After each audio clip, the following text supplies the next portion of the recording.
I'm live. What am I fucking talking about?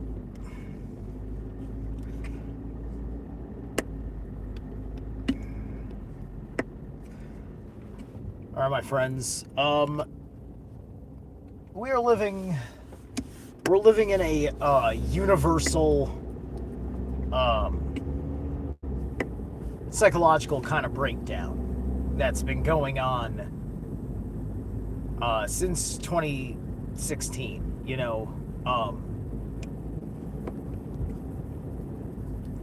A certain level. It's kind of unbelievable. A certain level of voice on a uh, it really is kind of funky, the level of it's like rhetoric of open evil. It's like rhetoric of open murder. you know with the way everybody is being, you know uh you got people that are um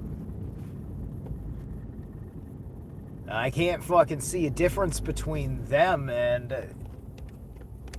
actual, you know, actual Nazis, right? However, I can't be certain that behind the scenes things are going down in a horrible way. But it's a sick joke in that respect. And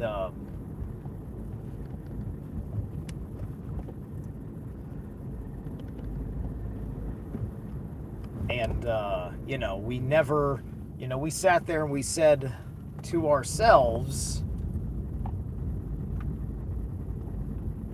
it's like, we shouldn't have so many people by which a certain law is applicable,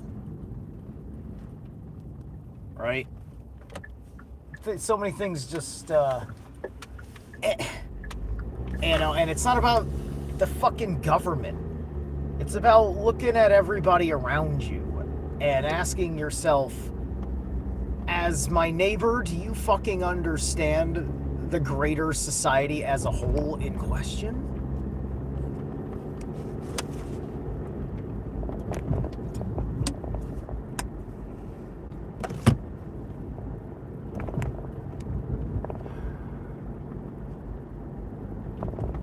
So,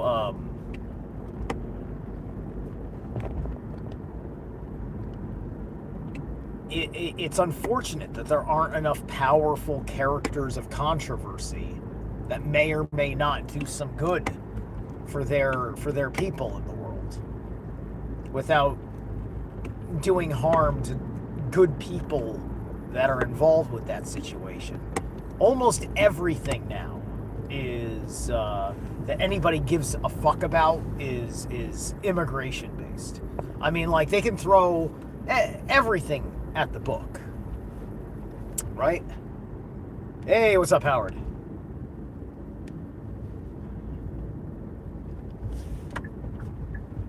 They can throw the whole book of grievances at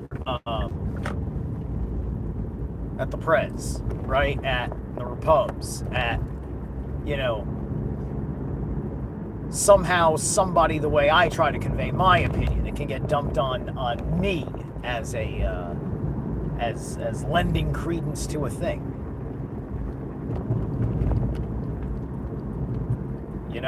It depends on, when I open my mouth, am I speaking in terms of how it ought to be with a world without government somehow?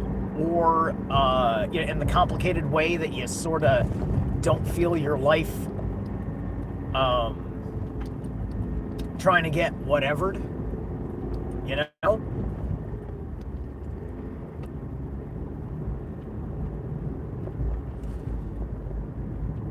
And, we're dealing, the same force that used Christianity to take down the Roman Empire is using socialism to take down, really, to take America off of the power structure of the world. is the point of what they're doing, right? Because you see, the American empire is not America's empire, because we now do things through economic power, by having a company that you need to have a base of operations for manufacturing or for sales or something like that. This becomes the empire. It's an American company, but it's actually a multinational company, because now that this company works in many countries, people are going to be able to invest in it from their country. Those are the global markets, right? You know, now you got global investors. Oh, we got investors in Saudi Arabia, right? You know, we can, if we open up trade, we got investors, right? And everybody wants their investors. Fucking, I just saw this fucking article. I listened to even a clip of it. I was so shocked. Clown of Slipknot has turned Slipknot into a venture capital firm. What? Now, fucking...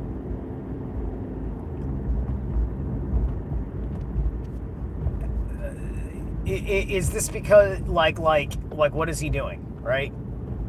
Does he have, like... Is it gonna be a capitalist thing he does with this company, or is it gonna be a communist thing he does with this company, right?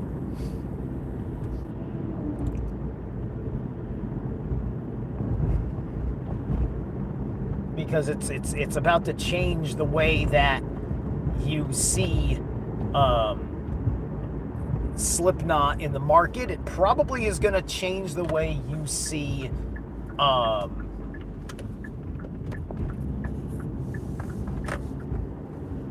the record label that they're on. I mean, are they their own record label now? Is Slipknot a band and a record label because it is now a venture capital?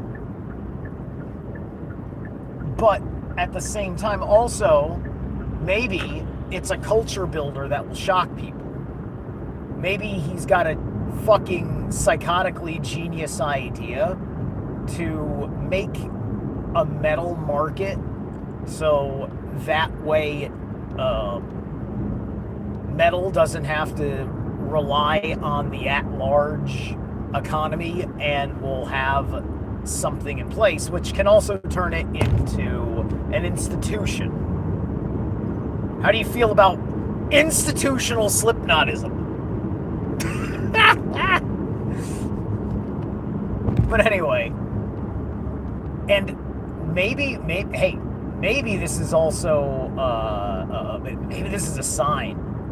Maybe this is also like a symbol from the universe, because the band is Slipknot. It's a story about Slipknot.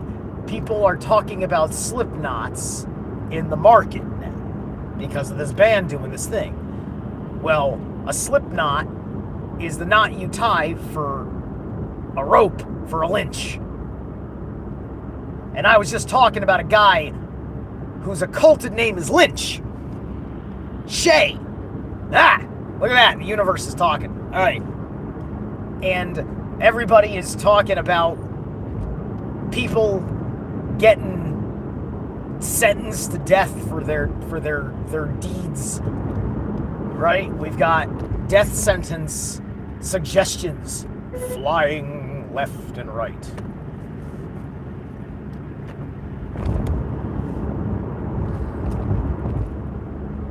There's a whole lot of things to think about in the sense of fears, right?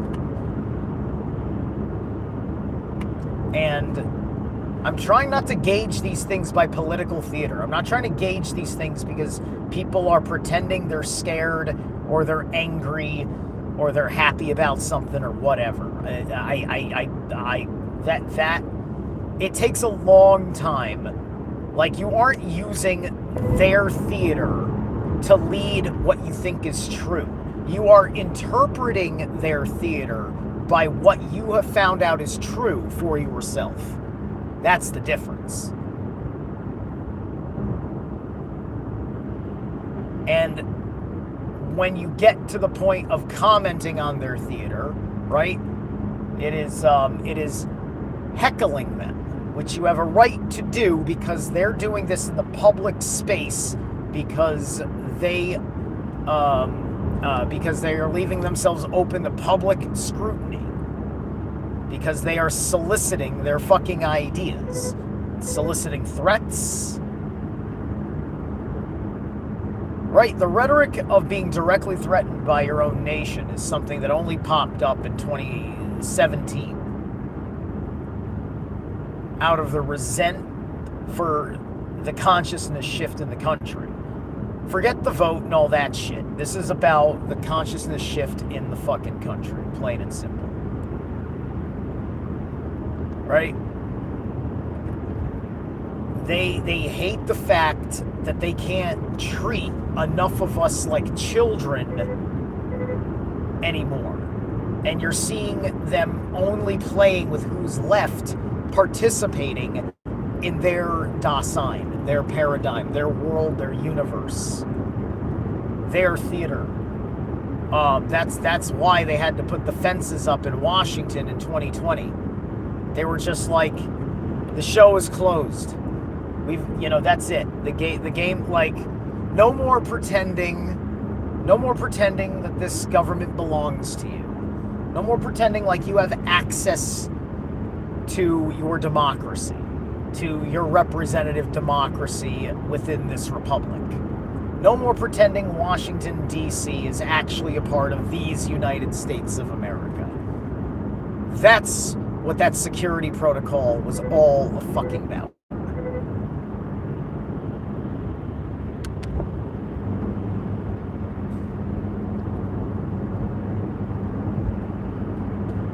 And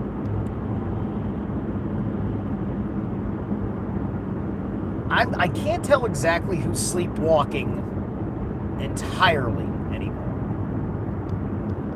There's a lot of people that are wiser, rationalized risks. Some have the results. I got a coworker over here who's fucking, he says, like it came up in conversation. I didn't ask him, he said something the way it was. It was just like, he got vaccinated and he got boosted, and he said, like, my God, dude, I tell you something, man. After I got the jab, man, I got fucking stronger. Like, he's this unicorn who had an adverse, I don't know. He probably got the fucking placebo, and I'm just meeting a guy who got the placebo and only allowed love to enter his veins, like that kind of thing. Like, he had the power he transubstantiated the vaccine into a benefit. Sure, why not? That's his experience. I can't rob him of that.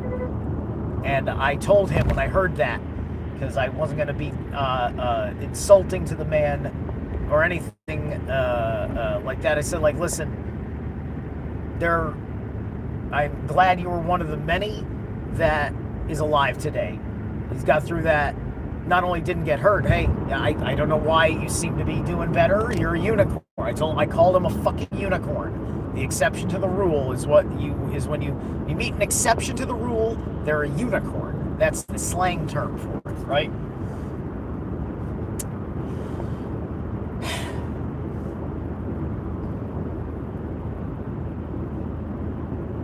So, but I told him, honestly, I told him, watch the Died Suddenly film, right?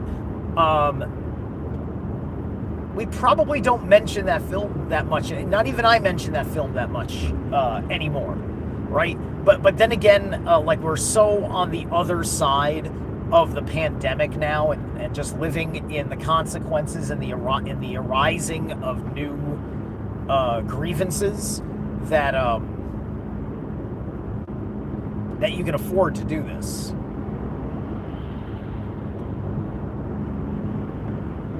Right? Because, by the beginning of 2023, you had a tremendous amount of hindsight you know, as the spirit of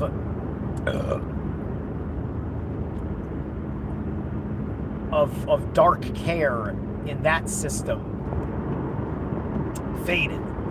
But but you know, Europe's been going through this monstrous transition.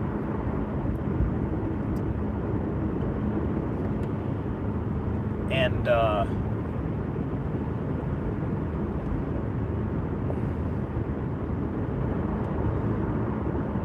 and the people that run the animal farm, they need new livestock, right? A generation of smaller families and disinterest in families. You know, I was disinterested in family for a long time. I'm now interested because I have more clarity. You know, time is ticking away on being young enough to be a fucking man in a child's life, right? You know, depending on when I start at my age. But I am not in a situation for that. And nor do I want to make the sacrifices to be that right now from where I'm at. I want to, because it's all going to be a moot point if I do all of that, do all those things, and not be with a woman that I'm going to be happy with personally, and as the one in the family, the woman of the family. So, you know, because I grew up with my particularities and being a severe case of individualism, perhaps autistic, perhaps, why not? If I'm undiagnosed ADHD, it theoretically means I'm autistic. So therefore, I'm allowed to criticize myself. You know, it's like being a black guy with nigger privilege, or being a white guy having a conversation about nigger privilege, which gives you an excuse to say nigger because you're not calling anybody a nigger, you're just talking about the word nigger and the rules about it.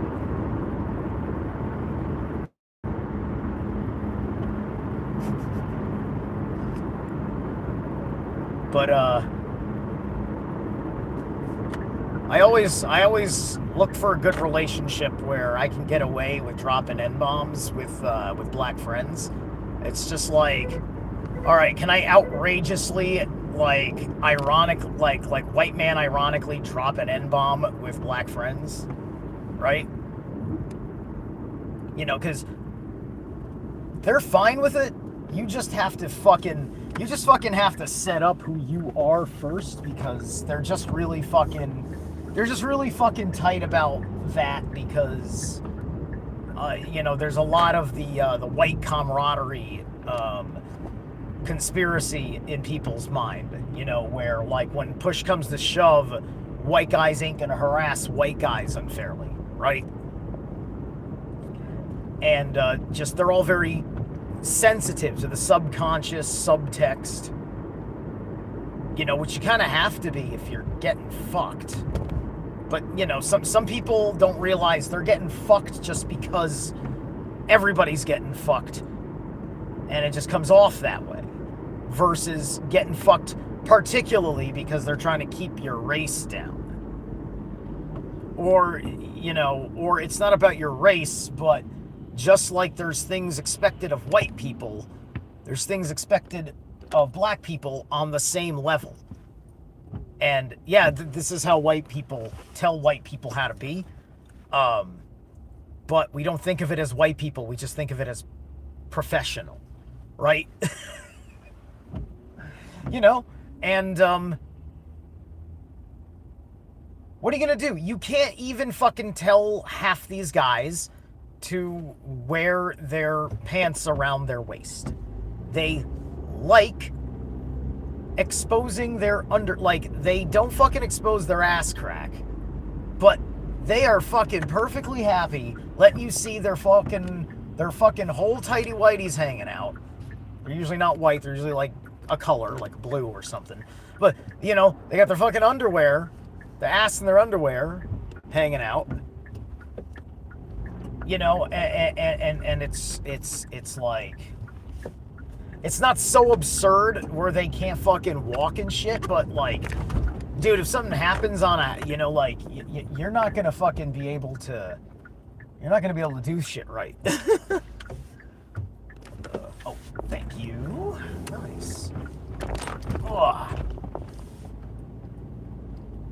But anyway.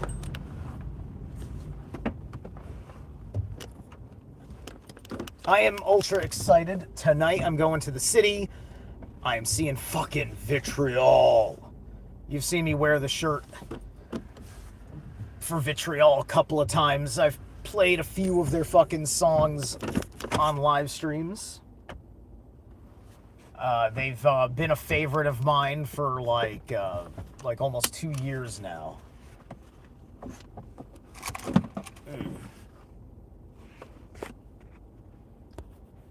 Alright, let's see. Very softly after I woke up, all this shit, very strange to think about it.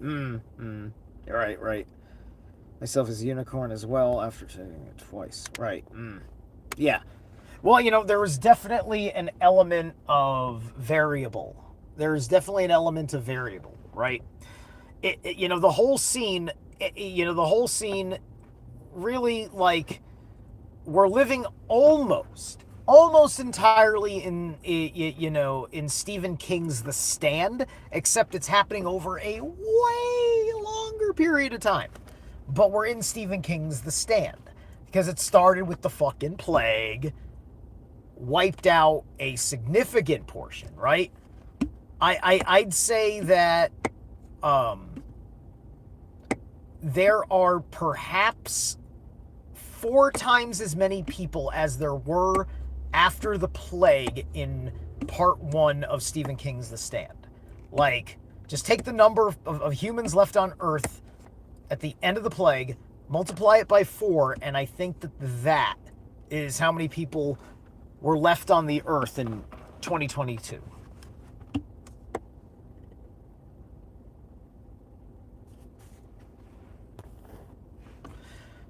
The mud floods. Yeah. Well, I'm not so worried about the ancient history in this context. That's a different conversation.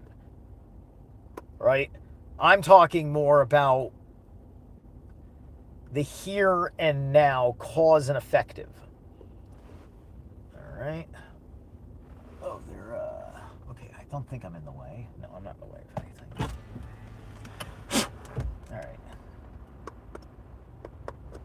There we go.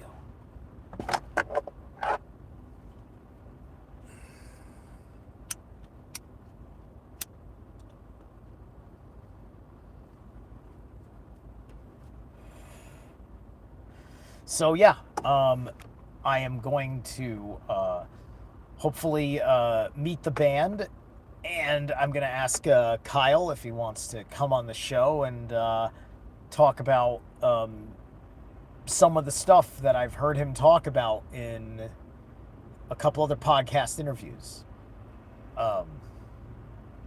which will be very exciting if he says yes. Right? I mean, it'll be hard to tell if a yes is a real yes, because it's entirely possible. I have no idea how a person can perceive one another, right? So I'll just be sitting there and I'll be just like, oh, yeah. And then like a month will go by and I'll be like, a month has gone by. He's blowing smoke up my ass. That's all right. Moving on, right? Shit happens. I'm trying. There's not too many musicians that I've heard perk up from, listening to their stuff and saying, like, I have a feeling about talking to these guys in context to what I do, right? Because I don't I'm not a metal talk channel, but if I got people that are talking in metal of a certain conversation, a certain type of subject matter, and are deeper, like I can tell there's a depth there, and I love to fucking go one on one. All right, fuck God. All right, I'm going to work. Catch you guys later.